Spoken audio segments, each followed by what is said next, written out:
down, you bastard! Brought to you by supporters who probably have better taste than this schmuck.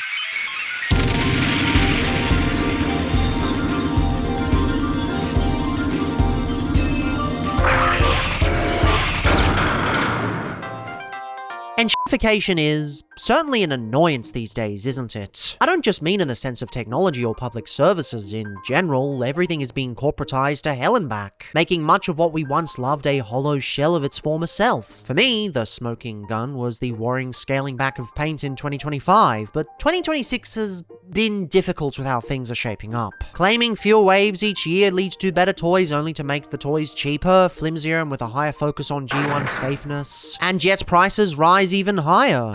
What are we paying for? Consistent budget cuts across the board, with some real head scratchers in terms of choices. Media practically non-existent as the frontline show is, very obviously filler until the next big project. And the comics de-emphasizing Transformers in the face of everything else that's trying to piggyback off its success. You're not making the other franchises better, you're just making Transformers worse. Point is, we can't control what Hasbro does. We can shout at them until our voices are hoarse, but by and large, until the current leadership strategy changes, we're not seeing a return to form. What we can change, however, is how we engage with the franchise. There's often this push to keep up with the zeitgeist, to buy all of the new figures whether we actually like them or not, then refuse to sell them off when we don't. Never skip anything, complain about it, wonder if the franchise is ever going to get out of this rut, then rinse and repeat. But it doesn't have to be this way. As it turns out, old toys still exist. You can still go back and enjoy them, not even just buying stuff, but engaging with your existing collection. Much like going back to watch an old movie or hacking your 3DS to play games you've always wanted to play, old toys can still offer wonderful experiences. As my eyes scan the many boxes that make up my near 2000 figure collection, I keep coming back to these two. With all the new releases these days with their crazy engineering and deep cuts, these two, in all of their product for the sake of product nonsense, somehow captivate a charm that I find hard to describe. So let's break free from the endless cycle of the next thing coming out, and examine some figures from the past that, while they don't hold any importance in the current figure lineup, did make me rethink my relationship with this franchise somewhat. Greetings, Cybertronians, I'm DrLockdown, and today's diagnosis pertains to the delightful multi-pack that is Universe 2008 Voyager Class Dirge and Deluxe Class Roadbuster. It's actually funny, I sort of stumbled into this 2-pack by accident. Cliff B gifted me the Dirge back in 2025 as it didn't really particularly fit with his Dirge collection, and as a bit of a thank you for the Blockies version. And Roadbuster was a bonus from a Gumtree lot a friend and I split. I was trying to get an Alternator's Nemesis Prime for me and a Prime for my partner, and I nabbed this as an extra. I only found out after the fact that these two were meant to go together, and that's part of what made this pack so compelling, the crazy story behind it. Though that's not the only reason, in fact I'd argue that's not even the main reason. But that's a story for later. In the meantime, these two need some explaining. For those who've watched the Unicron trilogy before, these two are redecos of Cybertron Voyager Class Starscream and Deluxe Class Defense Force Hotshot in more G1-ified colors. Where do these come from though? Cybertron wasn't exactly known for going super G1, at least not in ways that were overt. Well, these two come from the Universe line, specifically the 2008 one. Not to be confused with the 2003 version of the same thing, or the cancelled MMORPG that also had the same name. Apparently the leaked early builds of that game were filled to the brim with Tencent spyware or something similar, which is why not a lot of footage of that exists. Maybe that's why Hasbro pulled the plug so quickly. Oh, how things change. Now they just pull the plug because it's shit. So the two Universe lines do share a lot of similarities. Both of them are sort of filler lines until the next big thing comes out. The 2003 version for Armada and the 2008 version for Revenge of the Fallen. The main difference is 2008 also had a few original figures alongside it, building off the foundation the classics laid out. But these two aren't that, they're just taking two reasonably popular molds and giving them a fresh G1 coat of paint. And as far as that goes, these two look incredibly sexy. Yes, these are probably some of the most derivative and corporate figures I've covered on this channel, but they look damn good while doing it. They don't really feature any retooling or anything, it's all deco stuff, but that brazenness is part of their charm, honestly. Like, all really Dirge does is treat his wing pods as if they were the large flat wings of the original, but it really works for him. It's a gorgeous triple thread of blue primary, bronze secondary, secondary and black highlights. Interesting for the latter to be the highlight specifically, but it works wonderfully nonetheless. As I've said recently, there's sort of a lost art to bronze paint and plastic, especially from the Unicron trilogy, and, like this figure, things adjacent to it. Now, in fairness, it is really difficult to paint bronze specifically. Not as hard as red and yellow, but it can be really flaky and annoying if not mixed properly, i.e. those times when I get impatient and try to custom paint shit myself. I've got a custom Studio Series ratchet somewhere that proves my point, but I have no clue where it is. Oh well, either way, this is a gorgeous bronze finish. It's more pearlescent to shiny, a style I haven't really seen a figure do with bronze before. Perhaps the upcoming Age of the Primes Vector Prime could learn a thing or two, because, oh dearie me. At least the livestream looked a little better, perhaps there's still hope. Its positioning is quite consistent too, framing the big dumpy triangle like a gorgeous Renaissance canvas. And its framing perfectly outlines the beautiful base blue plastic, a perfect balance of saturation and deep resplendence. The jet mode is a gorgeous take on the classic Tetrajet design. In fact, if memory serves, this design was the first time we actually got a physical toy of the Cybertron Seeker alternate mode. At first I was thinking, wait, what about the titanium version? But no, that came out sometime after Classic, so yeah, this mold was the first proper attempt. And even today, it still holds up remarkably well. There's so much hidden etching on this thing with surprise air intakes and hidden guns all over. It's also remarkably clean, at least looks-wise. And in some ways, it's even cleaner than the Legacy rendition that dropped decades later, particularly in how the shoulders integrate with the rest of the fuselage. The spoiler at the back is a great reinterpretation of the fin section from the G1 style. And the thrusters go incredibly hard with 3 different propulsion sections. Another thing lost on the Legacy version, though that one was still fantastic. I don't want people getting the impression I hate the Legacy version. It came second in an 8-hour rankings video. This just gets a few things better by virtue of being its own bespoke mold instead of limited to being a retool. And hey, one thing they both do damn well is weapon storage. The gun you get isn't as wacky and fun because they didn't have the hindsight of using the way cooler gun from the character sheet, but hey, it's a cool place to shove that shit.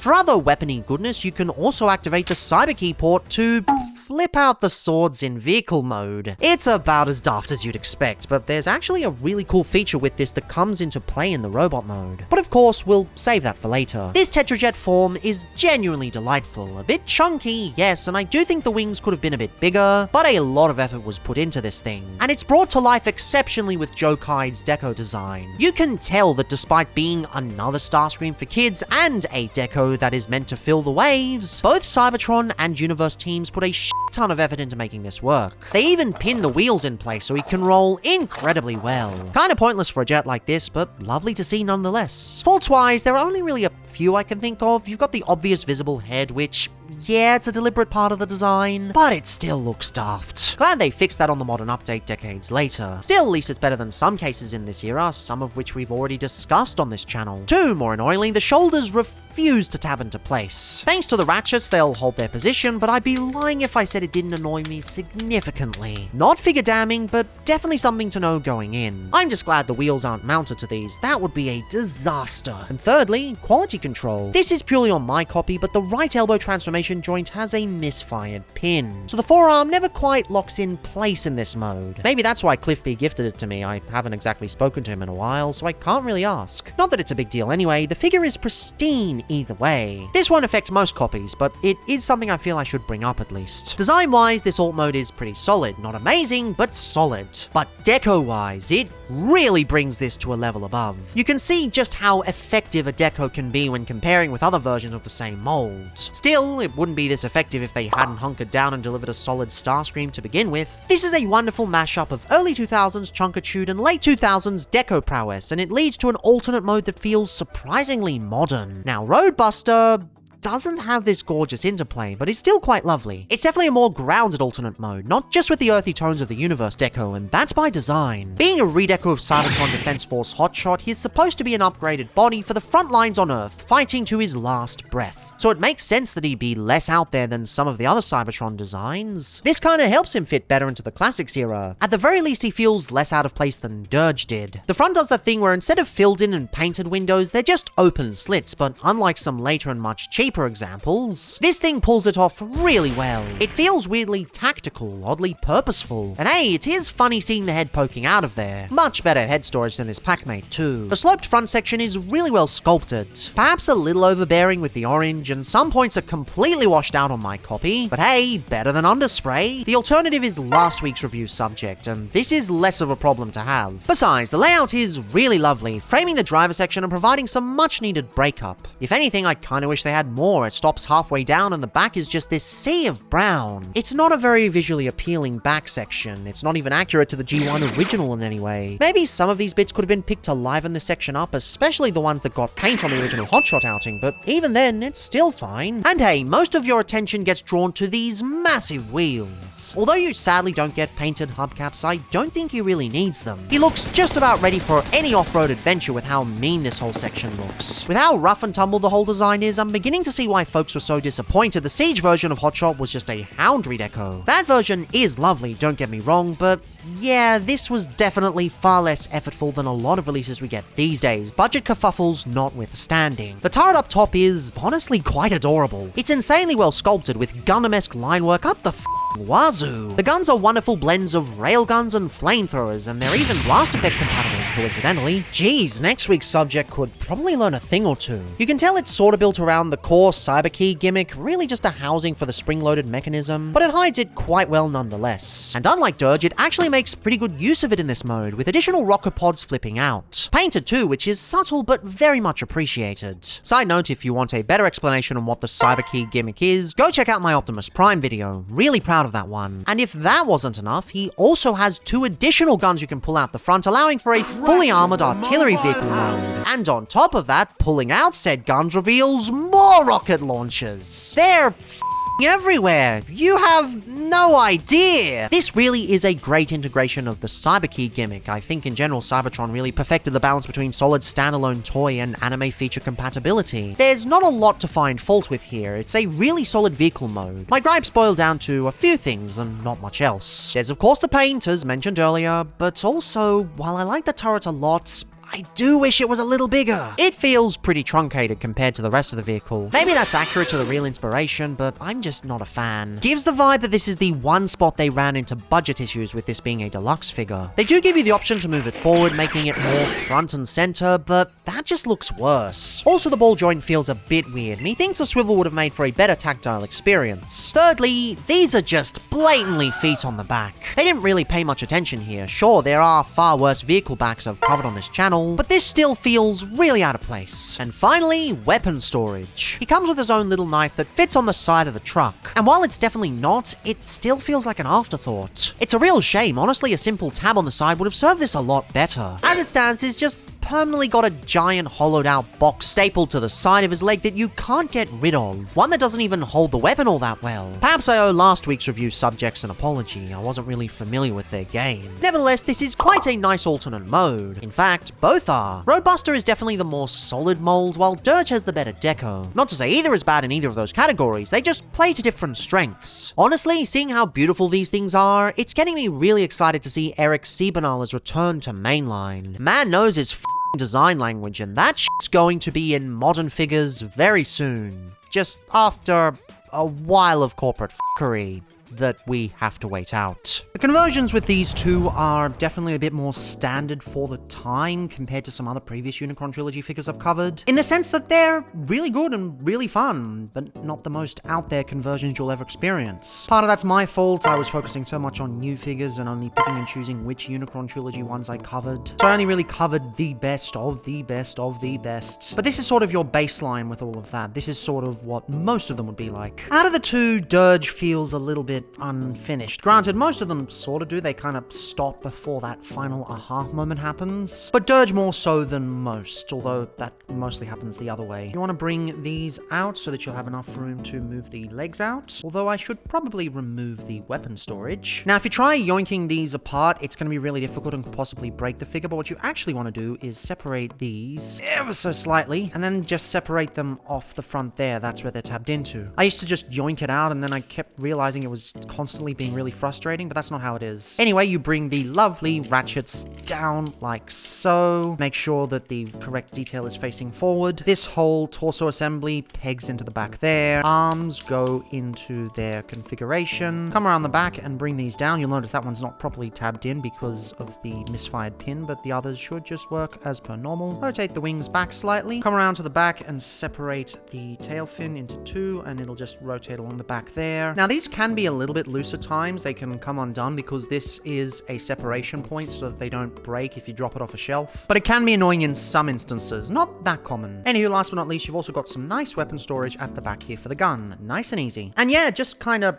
stops in general. It feels like there should have been one or two more steps in there. Now, part of that does make sense. According to the wiki, there was supposed to be a sound box in there. I think it was kind of replaced with a gimmick eventually. So this was supposed to be a big dumb gimmick toy, but it ends up feeling a lot more stylish and swish than it would have otherwise due to the design. And I just realized I forgot to do the feet. You also want to bring out the ankles and fold in those on both sides. Oopsie whoopsie. But yeah, not a bad transformation. It just kind of stops before it's finished, as the remnants of being a much simpler design much further back in production, before that gimmick was gutted. Probably for the best. Roadbuster is a much simpler affair, but that's kind of his strength. He falls right onto the side of simplicity instead of that weird middle ground that Dirge has. He really leverages the fact that he is a simple, fun, deluxe toy, and I think he does fantastically with it. First thing you want to do is maybe just get this up to the front for robot mode configuration before I forget. Still don't really like how wobbly it is, but whatever. It holds its position, that's not what I'm saying. It's just I don't like the fact that it's a ball joint instead of a swivel, because it just makes it feel weird. Unfortunately, the legs extend on a sliding rail. I really don't like sliding rails, and I've explained why several times before, but at least these are spring-loaded. You can feel the spring clicking into place. It's not like it's going to break down over time as quickly. Still will, these mechanisms still do fail eventually. After that, you just bring these together with the waist over there. This will lock up with the waist there. I don't know why they didn't just make the whole thing the waist, which would give them a waist swivel. But well, it's basically a 2004-2005 figure, so it makes sense. Hip skirts go down, feet fold out, legs separate. Separate the top parts of the roof and bring them down on their double hinges. There's sadly no locking place on the shoulders, so they do have a bit of flex when they go down that far, but otherwise it's fine. And then you actually bring the head all the way down. That's a quite interesting thing where it'll actually fold into that cavity, so you've got all the space to do everything else there. I think it's pretty cool. Last but not least, you basically just extend the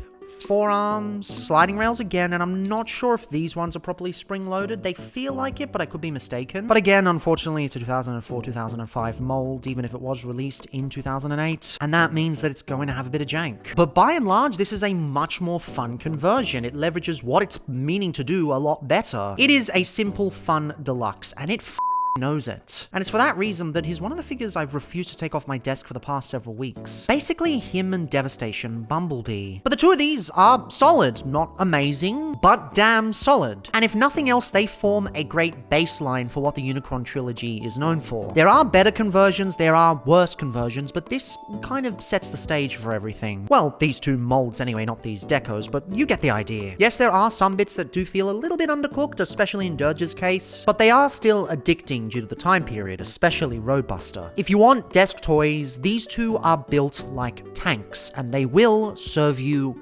very well.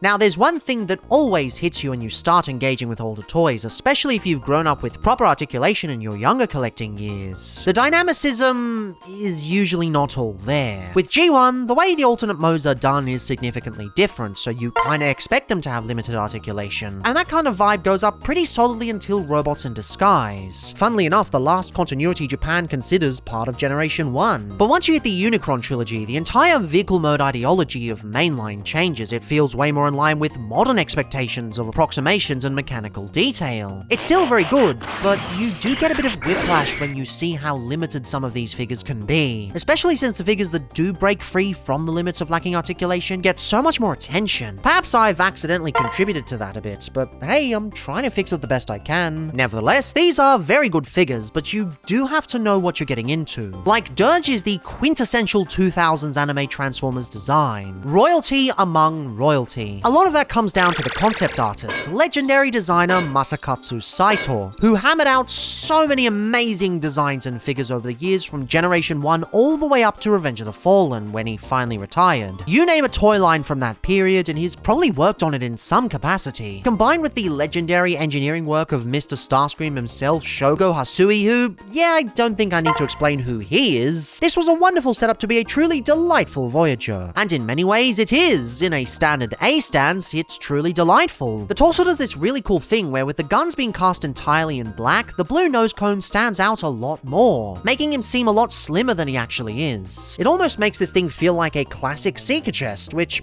funny how that works. As it leads into the shoulders, your focus shifts into the piercing white armor plating and the gorgeous bronze rocket pods, now much more visible given their orientation. The forearms don't have a lot going for them, de-emphasizing the gauntlets with how stumpy they are, but he makes up for it with how massive the Alerions are. Like, Jesus Christ, these are beefy! Even packing their own guns to boot. And if that wasn't cool enough, he even houses his own extra gimmick here. As briefly mentioned in vehicle mode, plugging the cyber key into his back will activate the swords. Cast in the same smoky clear grey plastic as the nose cone, these are rather nice. They're a bit more subdued than, say, the more standard decos, but you still get some lovely detailing, especially with how it fans out towards the base. But that's not the coolest part, oh no. No matter which orientation the arms are in, these will still work. Yeah, it doesn't matter what pose you have Dirge in, these will always flip out regardless, something unfortunately the Supreme Class upscale completely missed, despite leaving a giant gaping hole in the back as if it did. To this day, I'm not really sure how this works, I don't even think anyone does. I do think Hasui added this in when they cut the planned sound effects from the budget, and honestly, it's mostly a great trade-off. There is one element that I feel should have been a bigger focus, but for now, it's really fun. Unfortunately, I do not have the accompanying cyber key though, as when I received this, Cliffby didn't have it. But hey, it's not like the mini-cons where they're all specifically designed to go alongside their partners with congruent decos. You can really use any old key lying around to get the same effect. The legs remain quite lovely, punching through with their three-tone combo of red, white, and insane bronze. The red is actually pulled back throughout the design, really only keeping to the knee and wing assemblies. While I love this shade, I think it was for the best. It makes it feel that extra bit special, especially with how rich it is. Quite close to crimson, actually. The feet are also nice and solid, with hella sturdy ankles and strong as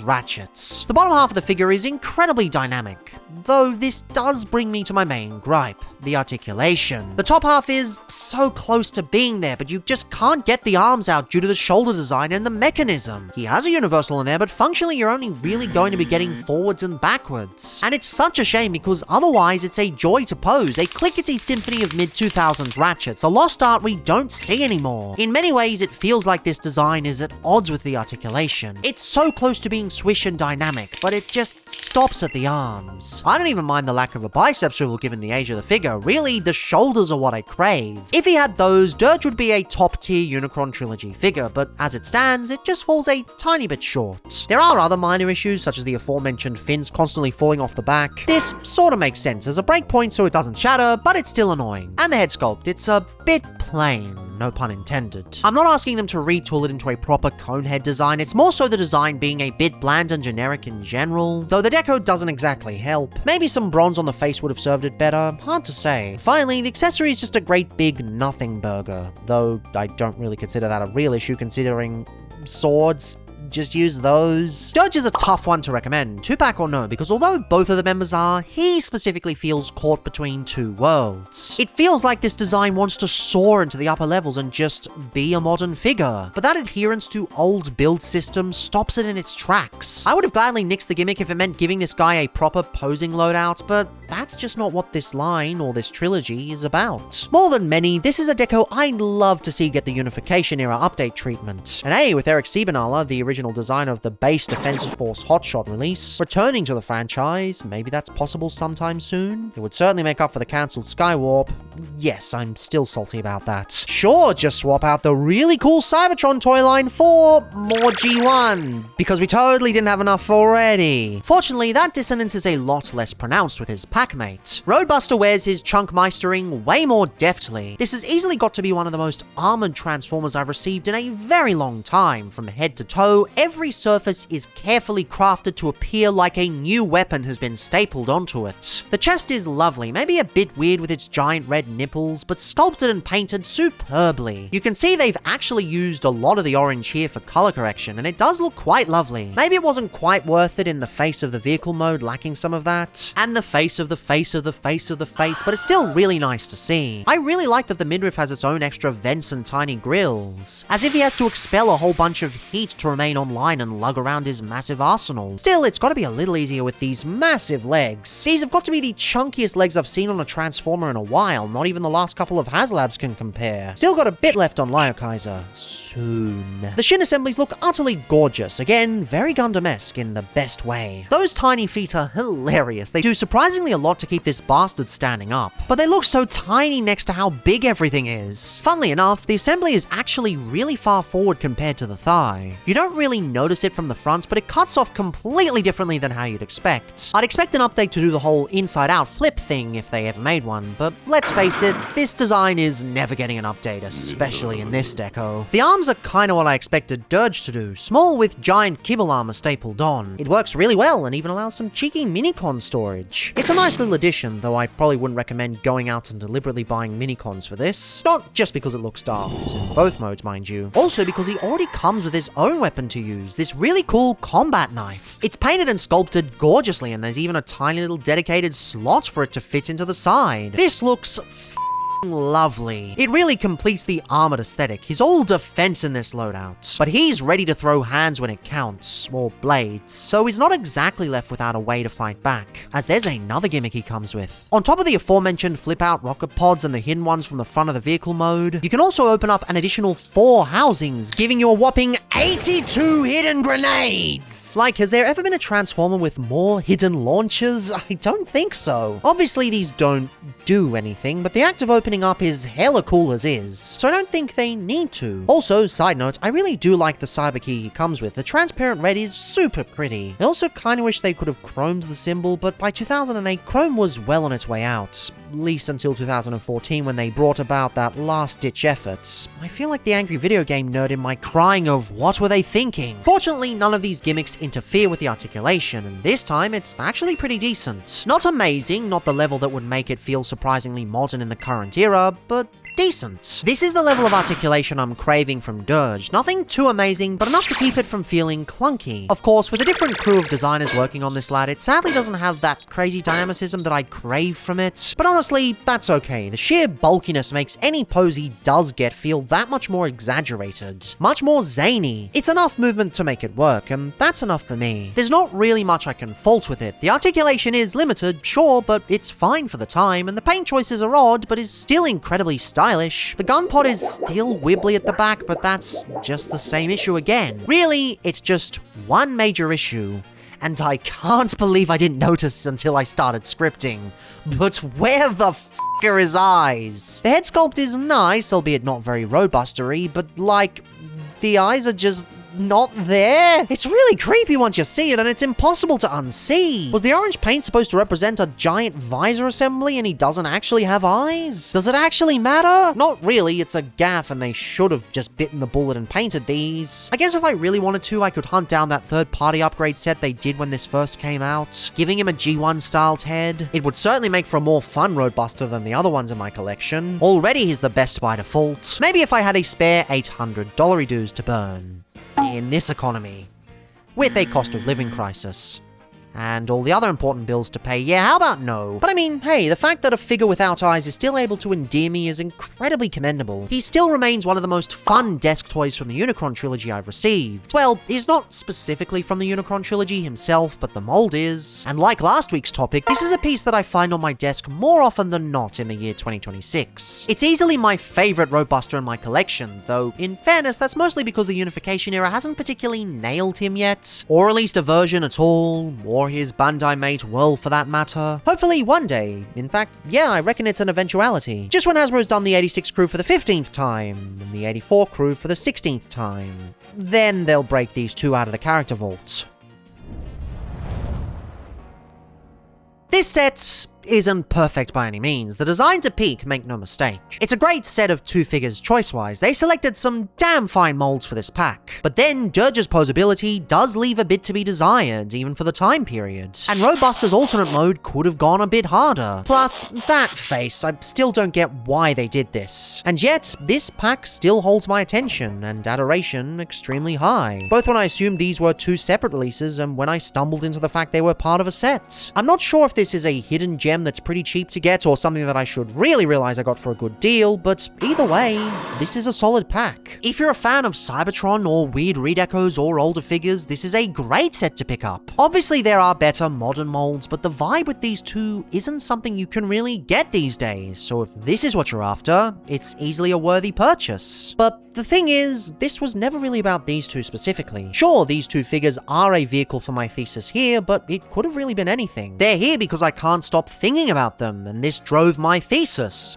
But if it wasn't these, it would have been something else. It could have been a childhood classic that I cherish to this day, or something weird from the Prime Wars trilogy that people often gloss over. It could have been my recent review of Bruticus Maximus. The only reason it wasn't is because I knew if I made that the thesis there, people would claim it was disingenuous on a sponsored video. I'm always sincere in every project I make, regardless of the circumstances, but this message needed to be heard on its own. Most of us can see the writing on the wall. The franchise is entering a bit of a lull period. It's not dying, put your pitchforks away, but it is at a bit of a low point. Folks called me crazy when I was seeing the downward trend in 2025, but now that a lot of those cuts have come to a head, it's blindingly clear. Corporate is, at present, squeezing the brand for everything it's worth. And with that comes much frustration. And not just with the toys themselves, not just getting figures and realizing they don't hit the same as good as they are, but also in the way the fandom positions itself around said toys. In general, the fandom is a really place to be at the moment. At best, it's people lamenting the loss of quality. At worst, it's a bloodbath of harassment and vitriol as those who deem the entire Transformers team worthy of firing clash with those wildly flailing about if they say anything negative. It's to be expected. When the world is a mess and when the franchise is a mess, people are going to lash out regardless of stance. Even if it's not the majority of the fandom, it's loud enough to seem as such. Engaging with discussions on new figures is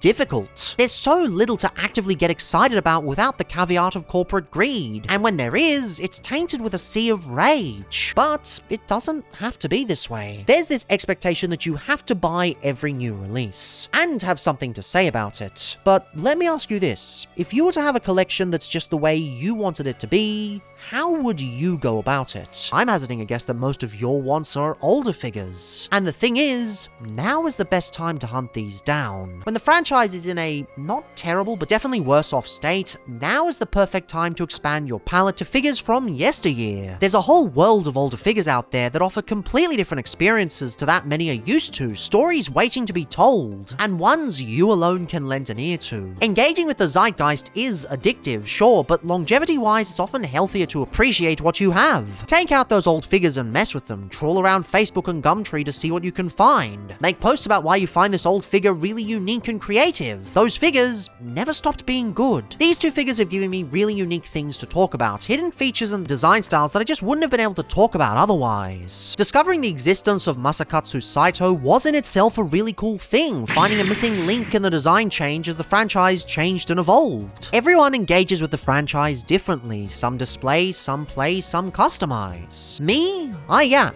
I blab. And in researching and diving deeper, I found more appreciation in these two than I would have otherwise. You don't have to force yourself to lock into only what Hasbro is currently putting out. To an extent, given I'm trying to supplement some of my income with this channel in an abysmal job market, I kinda am, but even then, with more opportunities for more videos, I'm expanding to older projects just to keep my own sanity. Part of the reason I kept going back to the Legacy video, adding more and more to it and drawing out its release date was because part of me didn't want to let go of the best era of Transformers, because as time marched ever forward, I didn't want it to end. But the thing is, it doesn't have to. You may not have to immerse yourself in one era of collecting, but you, and definitely me as well, can embody the retrospective reverence going forward. There's no use bringing up the same old complaints in the face of corporate disinterest. Fact is, posts, explanations, and even videos like these can't particularly move the pendulum. But make no mistake, that pendulum will move eventually. But in the meantime, Why turn the spiral into a mantra? Why not expand your horizon to figures time has forgotten? Why not cherish the figures you already have, or seek out older experiences not many people know about? Why not love Transformers again? Good toys never stopped being good. As always, fandom public consciousness is a conversation, but if that conversation is devolving into grifting and drivel, maybe it's time for a new codex to draw from. Seek out older experiences, because in your eyes, they're still entirely new. Not just in Transformers, in life in general. There's a whole world of media, of things, of experiences that you can take under your psychological wing. The now is what you make of it, and you don't have to be force-fed what the zeitgeist insists. There's a context for everything, so seek that context out, because there's a world of discovery awaiting you. Till next time.